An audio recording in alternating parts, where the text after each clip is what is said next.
What is up, awesome people, and welcome to the Virtual Console edition of Pokemon Gold and Silver, which at the time of recording this video has hit Japan, Australia and New Zealand. So it's time to dive into one of the biggest questions that people have been asking, and that is the cloning glitch still available in the Virtual Console edition? The simple question to that answer, or simple answer to that question is of course yes. And of course, the other disclaimer I've got to throw out here is I am playing on the Japanese edition for this video, and at the same time, I am, as you can probably tell, quite sick at the moment, so I'm going to sound pretty off at the moment, so I do apologise for that. I will hopefully get a little bit better in the upcoming days. So in this video, we are, without a doubt, going through one of the most useful applications for the cloning glitch, and that is getting all 3 starters in the Pokemon Virtual Console for Gold and Silver. And this can also be applied to the TMs as well later down the track, which is probably one of the biggest uses for the cloning glitch.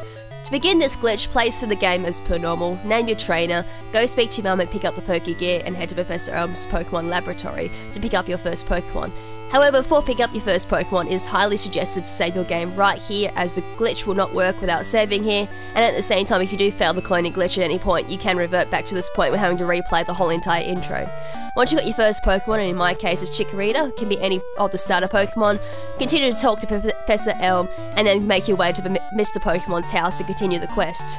From there, you can just continue on doing the quest as per usual until you make your way back to Professor Elm's laboratory, where you get the opportunity to name your rival which you met on the way back to Professor Elm's laboratory. Once you finish talking to Professor Elm in regards to Mr. Pokemon's great big discovery, talk to his assistant and he will give you 5 Pokeballs. These Pokeballs are a massive requirement in order to be pulling off the cloning glitch, as we need 2 Pokemon in the party in order to use the PC, as we need to actually deposit a Pokemon from the PC in order to do the cloning glitch.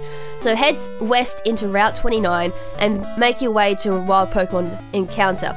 From this point, you can give a Pokeball to your starter Pokemon that you wish to clone in order to make the second part of the step even easier, or you can go ahead and clone your berry to make the Moo Moo Milk quest even easier, but in this case, to make the whole cloning glitch for the starters a lot quicker, just get the Pokeball to the starter.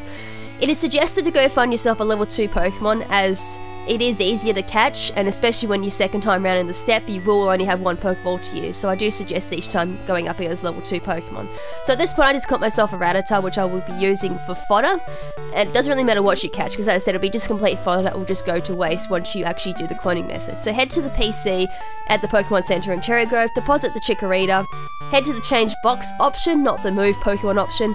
Now from this point, change your box to box 2, and as soon as it starts saying saving, hit the bottom screen and hit reset, send your Pokemon game back to the Professor Elm's laboratory and go through and save your game if you know that the glitch actually worked, but in this case I wasn't really too sure if the cloning glitch worked.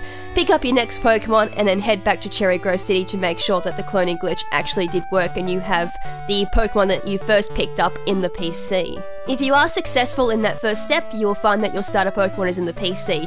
Withdraw it, take its item from it if you are taking the Pokeball route, otherwise go back to Mr. Pokemon's house, then head back to Professor Elm's laboratory, talk to Professor's assistant and grab 5 more Pokeballs.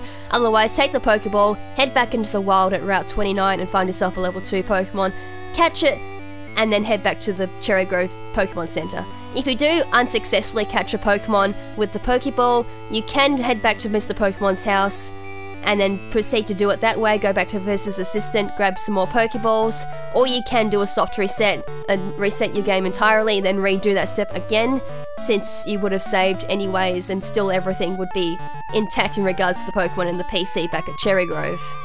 With 3 Pokemon now in your party, head back to Cherry Grove Pokemon Center, deposit your 2 starter Pokemon, in which my case is Cyndaquil and Chikorita, then change your box to box 2 as we did in step 1, reset your game as soon as it says saving on the screen, and you'll be head back to Professor Elm's laboratory. And then, which at this point, you'll just pick up your last starter Pokemon, and then head back to Cherry Grove Pokemon Center and see if the cloning glitch worked once again. And if that did work, you'll have all 3 starter Pokemon in your party, and voila, there we go, 3 starter Pokemon without having to need to trade with another game. And of course, if you kind of picked up with the whole cloning the Pokeball there, you can use this with TMs as well, be able to clone yourself multiple TMs. This also works on rare candies as well, and a whole bunch of other cool shenanigans. Now, I did do a whole stream on this as well. Like, I didn't play through the entirety of Pokemon Gold, but I did do a stream and I did show off some of the shenanigans you can do with the cloning glitch. I think I went through and cloned through proteins, I cloned a few nuggets, I cloned a few rare candies. But the main reason why you want to be using this cloning glitch in the Virtual Consoles is mainly for the TMs, considering how much of a pain in the rear side it was to be going back into Generation 1 and restarting the whole entire game just to get yourself a certain Pokemon with a certain TM move, which was exclusive to Generation 1. Whereas with Generation 2, you can now go through and clone yourself multiple TMs to be able to cut down the process needed to be able to do that. And the other good thing about this as well is you can save before a legendary Pokemon like Ho-Oh or Lugia, catch them, head back, clone that Pokemon, and then you'll be back at the legendary Pokemon spawn point, and then repeat that process until you get a legendary Pokemon you're happy with. So that's another great opportunity to use this cloning glitch as well. So that's pretty much it in regards to the cloning glitch.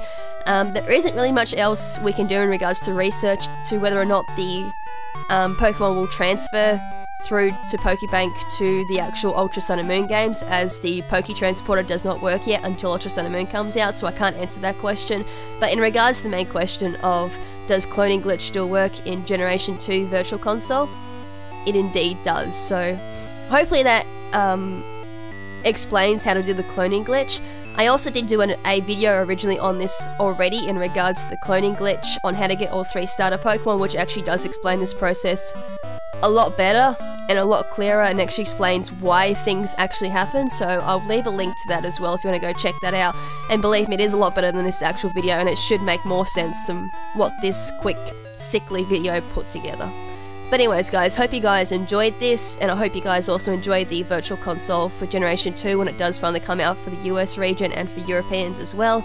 As I said, it is currently out in Australia, New Zealand and Japan, for those of you who have access to those particular games. And until the next video, which I don't know will be another Generation 2 Virtual Console video, but if anyone has any ideas on any myth busting you want me to cover for Generation 2 console, just let me know and I'll see if I can go through and do a video on it. As I said though, I am currently sick at the moment, so there's no guarantees I'll actually get to it as quickly as possible. But if I do get around to actually pulling it off and doing a decent video, I will indeed cover it. But until the next video, this is Lady KrimZen, saying a very sickly ciao for now, but not forever. Ciao!